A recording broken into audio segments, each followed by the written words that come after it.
jejak sejarah kerajaan Pajajaran, dari Prabu Siliwangi hingga perpecahan Pasir Luhur dan Dayuh Luhur. Kerajaan Sunda Galuh yang kemudian dikenal dengan nama Pajajaran dipimpin oleh Jayadewata atau Sri Baduga Maharaja, yang lebih dikenal dengan sebutan Prabu Siliwangi III di masa mudanya. Ia dikenal dengan nama Raden Pamanah Rasa.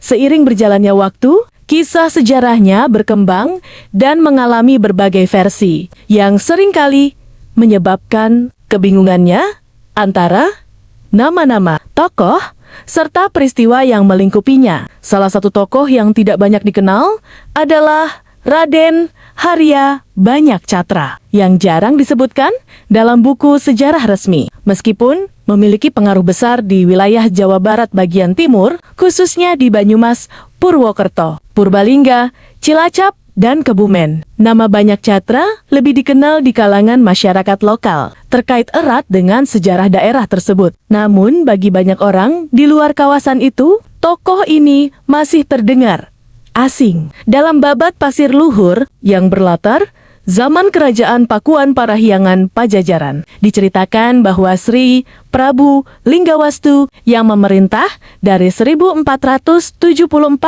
hingga 1513 memiliki 4 anak: Raden Harya Banyak Catra, Raden Harya Banyak Belabur, Raden Harya Banyak Ampar, dan Dewi Retna Pamekos. Pasir Luhur sendiri dikenal dengan nama-nama lain, seperti Medang Sekori, Medang Kamulan, Jawa, Pawatan, dan Pura Medang. Penyimpangan dan distorsi sejarah sering terjadi dalam penulisan tokoh-tokoh seperti Prabu Siliwangi, di mana sebagian orang salah mengartikan bahwa Prabu Siliwangi ketiga adalah Sri Baduga Maharaja alias Pamanah Rasa. Sementara Prabu Siliwangi II, yaitu Prabu Dewa Niskala, ayahanda Pamanah Rasa, jarang dibahas. Menurut naskah Carita Ratu Pakuan, sejarah keruntuhan kerajaan Kawali, Galuh, dan pemindahan pusat kerajaan ke Pakuan Pajajaran ini